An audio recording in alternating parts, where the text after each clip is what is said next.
So what have we learned in 2020? I think it's been a real, like I said, pivotal year for us. We've learned a lot. In my eyes, I'm like, there's no way that's going to make a difference. And it was like immediate result. Now having a clearer vision of what's happening, it's just making things simpler.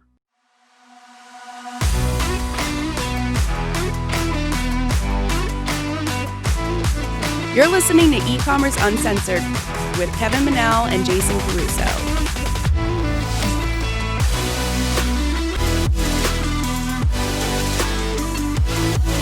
Hey everyone, and thanks for joining us on another episode of E-Commerce Uncensored.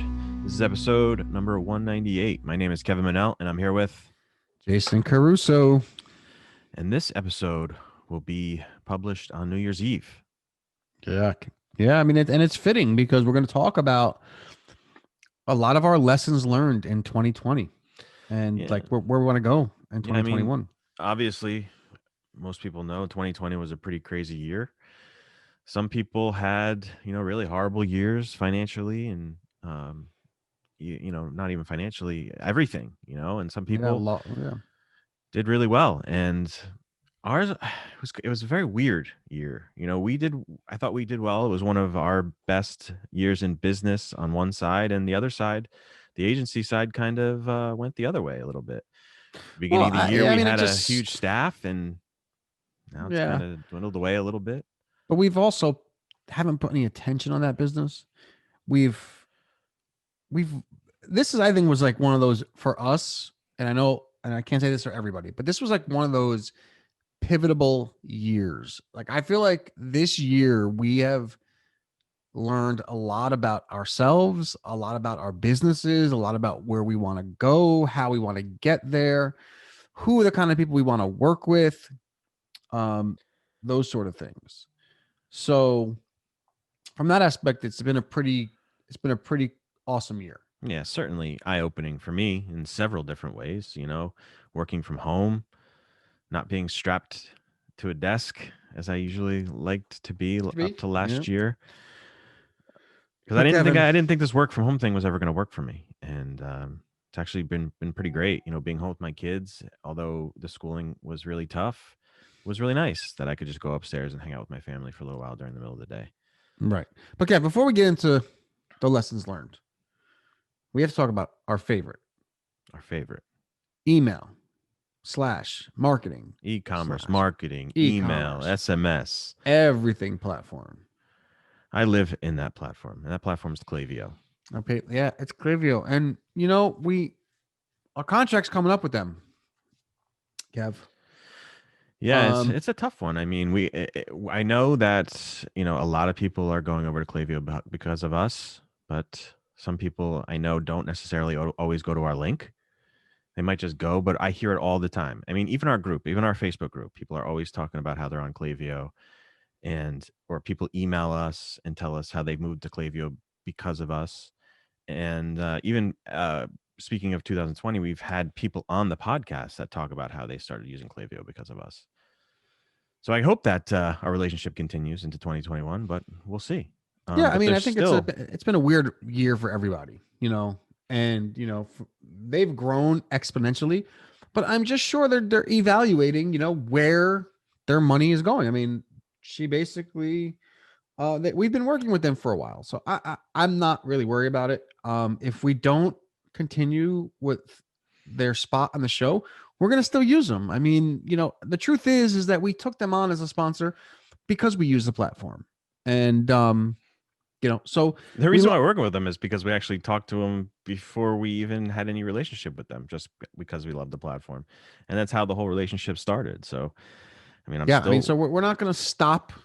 If you guys don't hear Klaviyo as much in 2020 from us, it's 2021. Sorry, 2021. It's not because we're not using it. We use it every day, and we're going to continue using it, and we believe in it. And you guys should go check them out at klaviyo.com/uncensored and sign up. They let you bring up to 250 free subscribers over. Not a perfect platform. I don't think any platform is perfect. Like I would love to see them do away with sending limits with their emails. To me,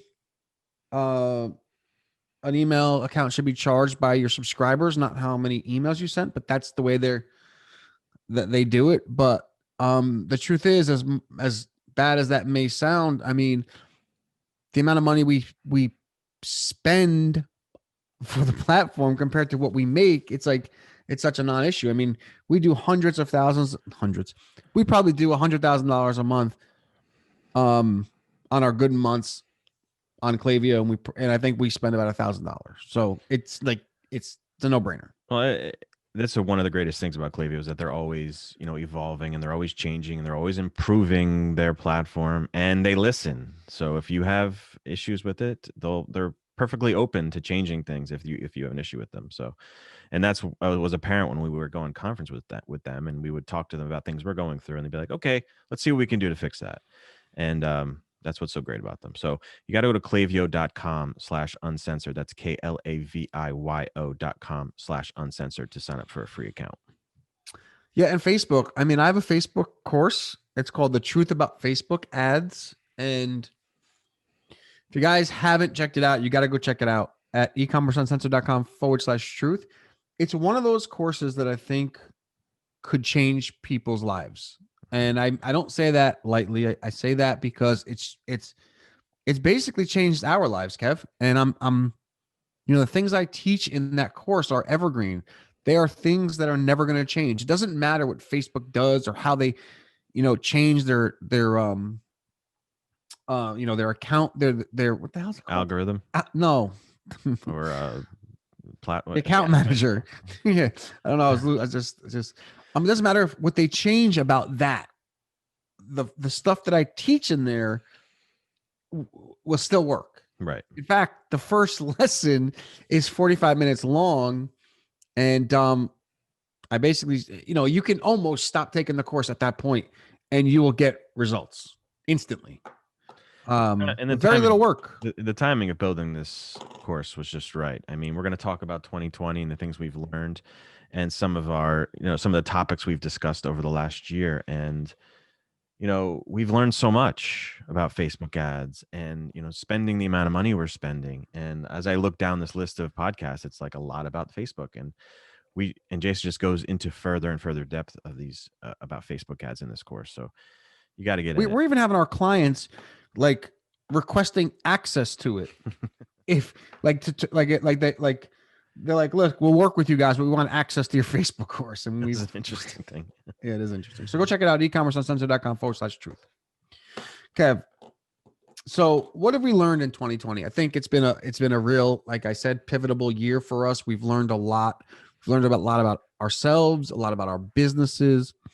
Most of all, I think, I feel like we are at the point with Facebook ads where I don't want to make a broad statement because, it's funny, Kevin, every time I make a broad statement about something, I think about some of the weird businesses that we come across. And I don't mean weird, but just like I say, oh, it'll work for anybody. And then like we'll get like Scott, our old client who sells like recycling bins. And I'm like, yeah, maybe tough with that. I don't know, but the point is that I feel like we could take almost any product or service that at least is B2C and we can be successful with Facebook ads.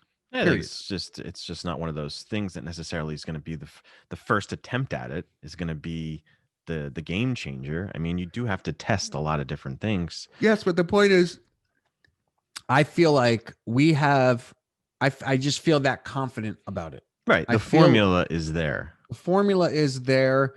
I think one of the biggest eye openers for me with Facebook ads this year, because we're spending so much money and I never had, we've always had access to our clients spending a lot of money, but when it's your own, it's just a different level of attention you give it, right? Like my client stuff, we may look at on Monday through Friday, our personal stuff, I'm looking at Saturday night, Sunday morning, Sunday night, it's just a different level of attention that you give it.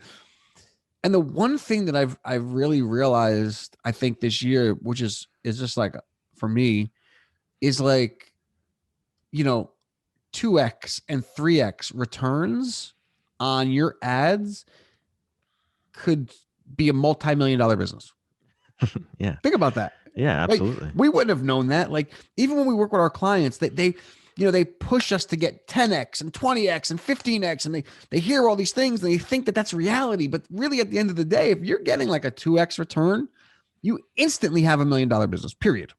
Yeah. And being able to work those Facebook ads in conjunction with your email list, I mean, that's where that happens, right? You get the 1x return and then you make your 3, 4, even 5x for us on the back end with email. Yeah. I mean, one of our clients though, Kevin, which obviously Kim and Scott, they're definitely an anomaly to all this because their ads get way more than a 1x return. Yeah. I mean, right. they're getting, even now, like over the last 7 days, we're getting about an 8 or a 9x. right. And that's not like, we don't see that often. And I don't even, I mean, I was just thinking the other day about this guy, Ramit Sethi, I think his name is, right?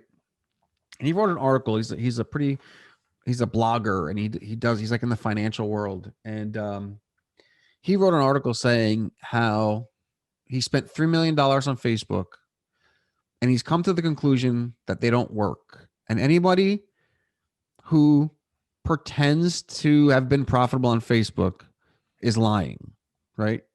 And first of all, I mean, he's supposed to be this really smart guy. That's one of the most asinine things I've ever heard in my life, because I mean, we've made multiple millions from Facebook, and I don't need some smart guy telling me that he spent $3 million, because I don't really care. It doesn't really matter to me because I know my own experience. But the point is that if you're expecting the 8 and 10x returns, and if you don't get that, you think it's not working, then yes, that's not normal, right? Right. But if you can get 2x return, think about that. If you spend $1 million and you can get $2 million back, I don't know. Seems pretty profitable. Simple. And I think that's one of the main things that I've learned, is that over the years, we have tried so hard, maybe it's just me, try so hard to complicate things in so many different ways, from landing pages to audiences to creatives and all these different things. We tried to like create this like ninja environment where, we had all these moving pieces, and we've basically, in all of our client ads and all of our personal brand ads, we've completely just wiped it out and just kind of like simplified everything, from the amount of ad sets we have to the amount of ads we have, and just bringing it down to that offer and driving. Once you get that one offer locked in, you just start driving more traffic to it in whatever way you can. Yeah, and I think that is a big lesson. I like the way you said that. I like that word, simplicity. When things aren't working, you try to complicate them because you think that they're not working because you're doing something wrong. But oftentimes, you're just overcomplicating things. And if it's working, move on. If it doesn't, then just try to fix it. Like see what you can do to get those those results you're looking for. And a lot of times it's actually keeping things simple. And that's a big thing with emails too. I'm looking back at like episode 151 here, and it was I must have been when Paul was still around with us, because it's a text versus graphical email kind of topic, and I don't think there's like a defined answer for that. It's just send more emails.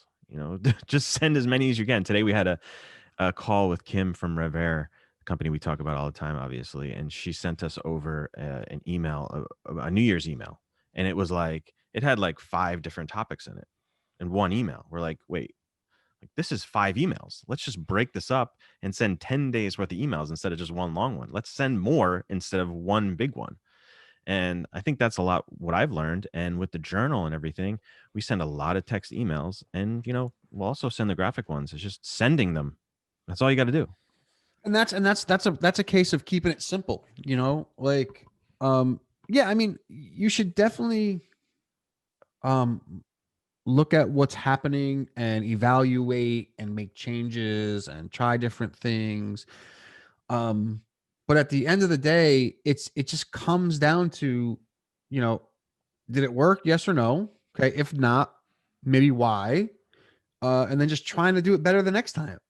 And, you know, it's just that simple. And I feel like when I was lost in this business, like most people are in the beginning, where they can do nothing right, um, I feel like the overcomplication of it is what I thought was making things work. But really, in the end, now having a clearer vision of what's happening, it's just making things simpler.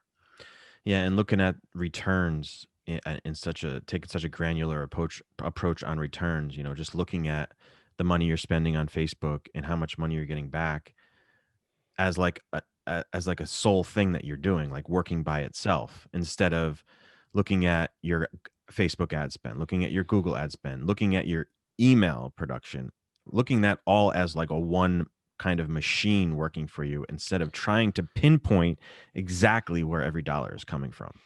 Yeah, I mean, I think some people will tell us that, or some people will say that that's not real smart, right? Like they'll say things like, "Well, if Facebook's working better than email, we should go big on Facebook, and we should not spend as much time on email." But you know, I don't.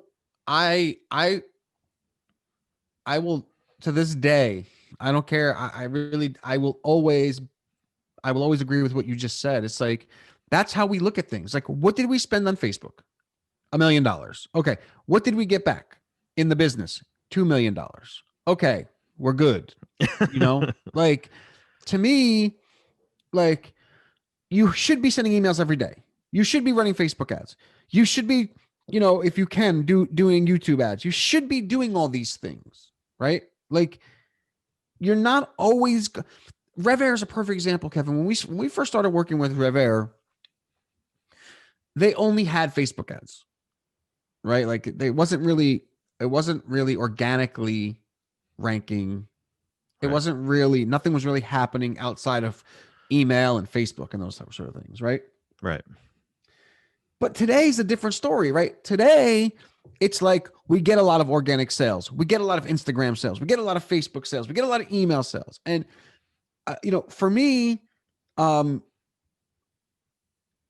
if those things are working together and you're doing what you're supposed to be doing, you're supposed to be sending emails, as many as you can. You're supposed to be promoting on Instagram. You're supposed to be promoting on Facebook. To me, they all kind of work together, whether you can pinpoint exactly where the money's coming from or not.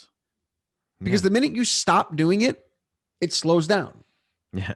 And it takes patience. It is a difficult thing to spend. I mean, we have an email capture ad campaign going for the journal that does anywhere between a 0.5 and sometimes a 1 ROAS.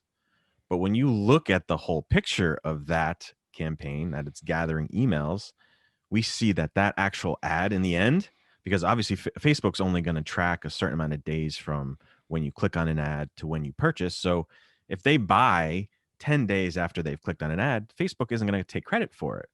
So you have to kind of track that back. And this is probably even getting too specific. I'm even talking granular when I'm telling you not to think about it that way. But when we look at those email captures we're getting at a loss over 6 months, we're getting a 5x return. Right. And that's my point. One of our clients recently said to us a couple of weeks ago, he was like, I'm gonna get this like analytical dashboard together, and I want to see, like, is the stuff you're doing working? Is the stuff that our call center is doing, is that working? And I didn't say anything at the time, but I'm just thinking to myself, like, if you're really busy and we're all doing these things together, right? Right.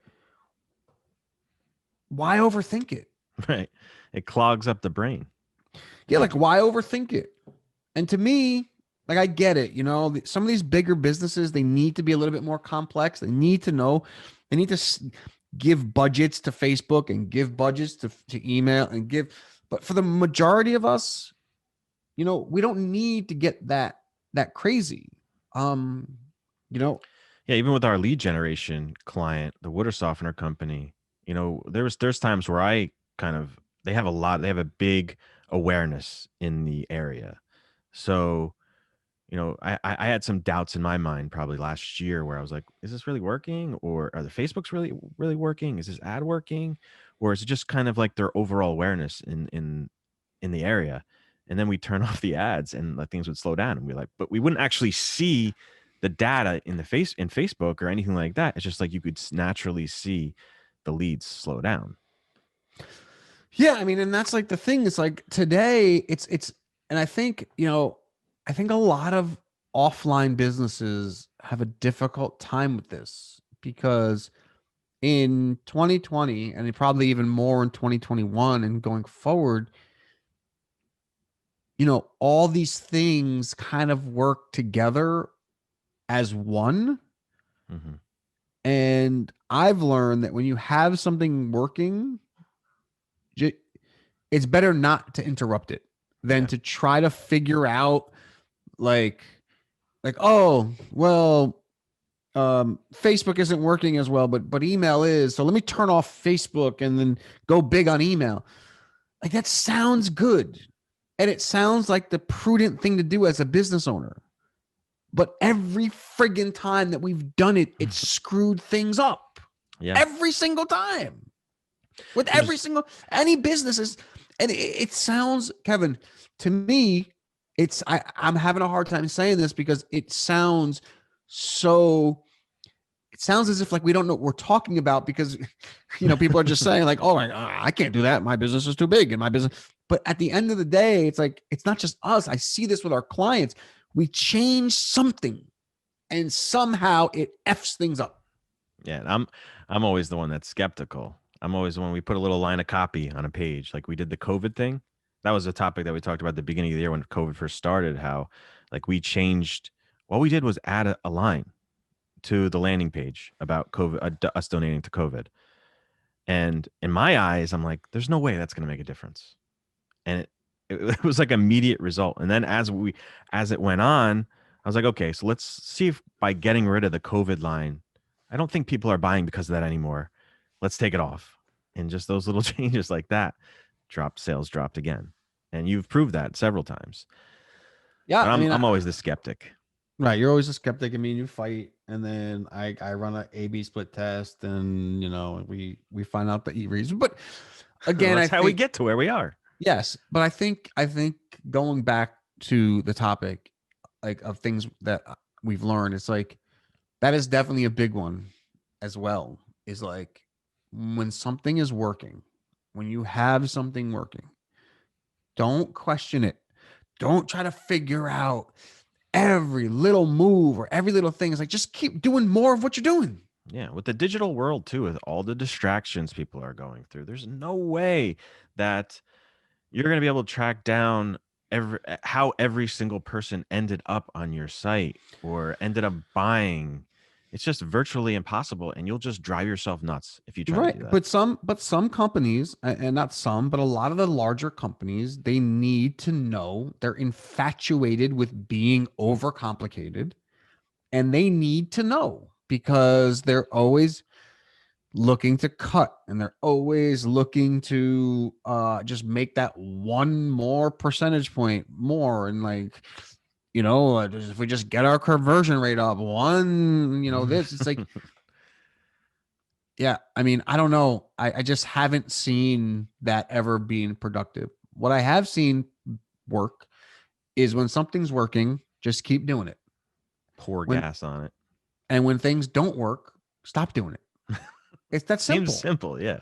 It is, but it is, but it happens over and over, right? Like there are definite, like, for example, like we run these giveaways for our journal, and well, at any given time we'll spend $3,000 to $5,000 a day, call it, right?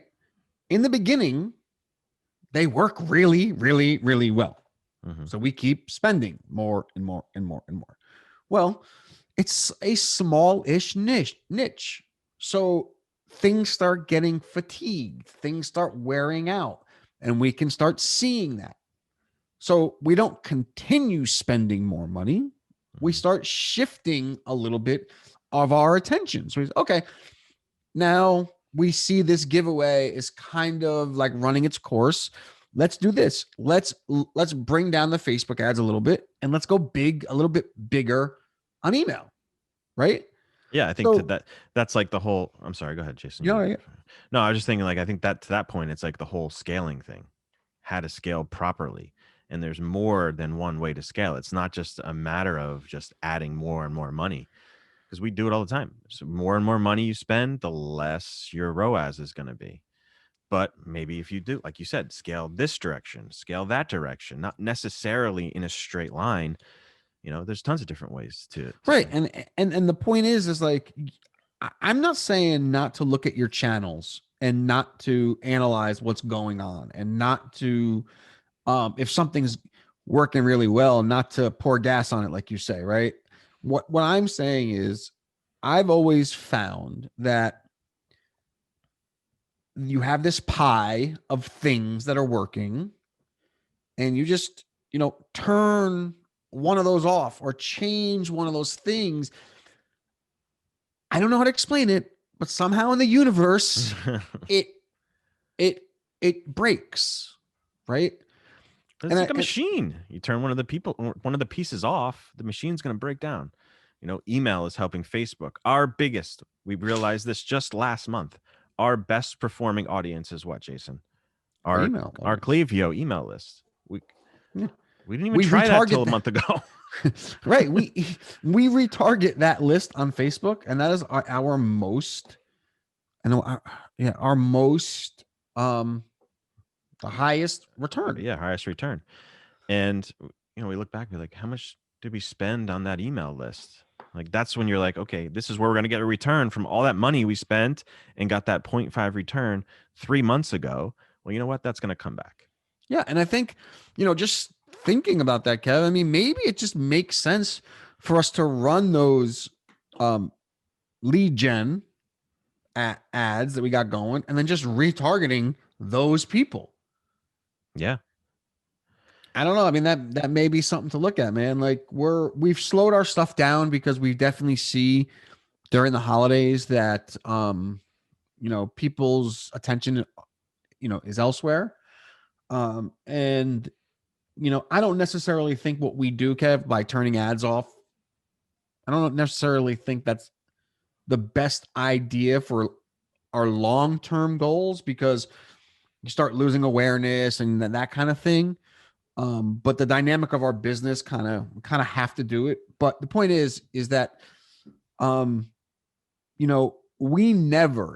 we very rarely turn things off when things are working. Yeah, absolutely. We'll introduce new things. So for example, if we have Facebook going, we have email going, we got this going, we got that going, maybe we'll introduce Pinterest and we don't see a lift in any way. Like, okay, we'll turn that off because that's not really part of the equation that's working. So from that standpoint, we would turn that off. But if it's working, how many times have we done that? How many times have we said, well, Facebook is working, or this channel's working, that channel's working, so let's turn Facebook off. We turn Facebook off, everything stops working. Right, exactly. Or if we have campaigns running, we'll have like a video ad campaign, and we'll have this email capture campaign I'm talking about, and we'll have the giveaway campaign that Jason was just talking about. Like, well, the videos aren't really giving us a return, so let's turn those off. And then all of a sudden, the friggin' email capture campaign goes down, the giveaway campaign goes down, and it's just like a chain reaction of our ads. See it all the time. Right. Like, how do we know that's not affecting the other campaigns? Well, let's not think about it. Let's just leave it on and continue what we're doing. Exactly. And that's a huge lesson this last year, man. It's like, if it ain't broke, don't fix it. Yeah. Period. And that's, yeah. The last thing I think that I learned this year, I think that we first really started doing this year, is having interviews with a lot of cool people from, really big names in the e-commerce space, marketing, like Ezra Firestone and Molly Pittman and guys like that.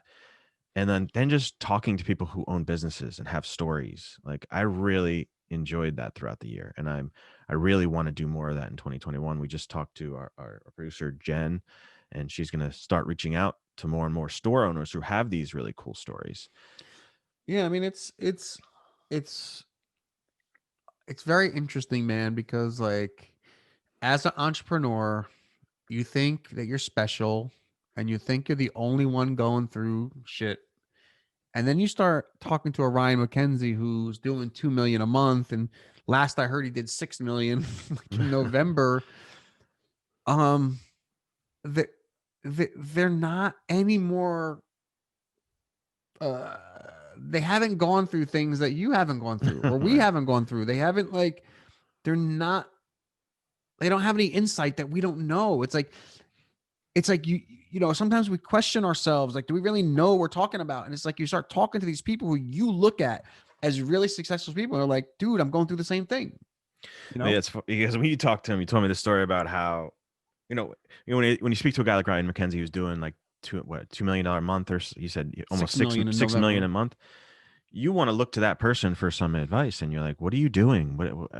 And it was good to have him on the podcast to talk about that. But then when he sees your landing page and he's like, I want to fucking steal that, I need that. You're like, wait, what? You're doing $6 million. Like, what are you talking about? Yeah, that's a true story. I mean, he basically came to us and said, or he's doing 2 million or 6 million, and I was on with him or something. We were on with him for another podcast, I believe, and I forgot.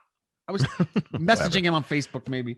Long story short, he's like, "Oh man, can I see your landing page?" And so I sent it over to him. He's like, "Oh, dude, this is slick, man. This is clean. I think I'm gonna steal it. Can I steal it? Do you mind if I steal it?" And I'm like saying to myself, I'm like, dude, you're doing 6 million a month. You're gonna steal something from me? But the truth of the matter is, like, he's just spending more money than us. Yeah, it's really what it comes down to. Yeah, he's going through the same exact thing. He's going hard, man. He's spending 20,000 a day, 50,000 a day. We're not doing that. I mean, if I spent we spent $50,000 in one day, Kevin, there's a good chance we'll make 50,000 back. Yeah, you're right. Right. And what's 50,000 times 30? Okay. Let's take 50,000, right? 50,000 times 30. We would do 1.5 a month. So we'd be an $18 million company if we just spent 50,000 a day. Can we do that? Yeah. I don't think we have credit cards that will allow us to do it. Well, that's the part of this that I hate coming on here and saying like, this is easy. Oh, just spend money and just try different things and be patient. I know it's not an easy thing to do. I've been in the same position as you. And I just have to say, it's just like, you have to have that faith in your product and your messaging and your offer, that to stick it out and have patience. And I keep saying patience, and we talk about patience a lot, but you just got to have it. And if you don't have the stomach for it, then maybe you shouldn't be in the game. Yeah. Kevin? Yeah, me. I don't have the stomach for it. I shouldn't be in it. That's why I let you do it. Well, right. But the point is that, these are like some big lessons that I think that we're going to take into 2021. Have some more confidence in ourselves too. Like, we deal with clients and not every client works out. I mean, some clients are just harder to get the results for, and this is something, Kevin, that I think in 2021, you and I need to look at really closely. We've spoken about it before. We've tried it before, but having a method that is repeatable, so that when you get a client, that it's going to work because you're just going to repeat what you've done with everybody else, is a huge, I think, thing that we got to look at, because sometimes we're just not the right fit, and it's just the way it is. So I think that's something we want to look at going forward from an agency side. Yeah, absolutely. And being able to say no, or to say it's not a right fit. There's nothing wrong with that. I think we got to, do better job at that. But. Yeah, for sure. But good news is right now we have a really good set of clients that we like. Yeah, absolutely. A lot. Usually we have between 15 and 20 clients, I think. Now I think we're only working with like 7-ish, 6. Yeah, 6 or 7 really close relationships, which we like. We like to be able to talk to our clients and build relationships with them. It's more of it's not as much of just a client agency relationship, which I like. I like chatting with them and being on that level. I don't like chatting with you. I know.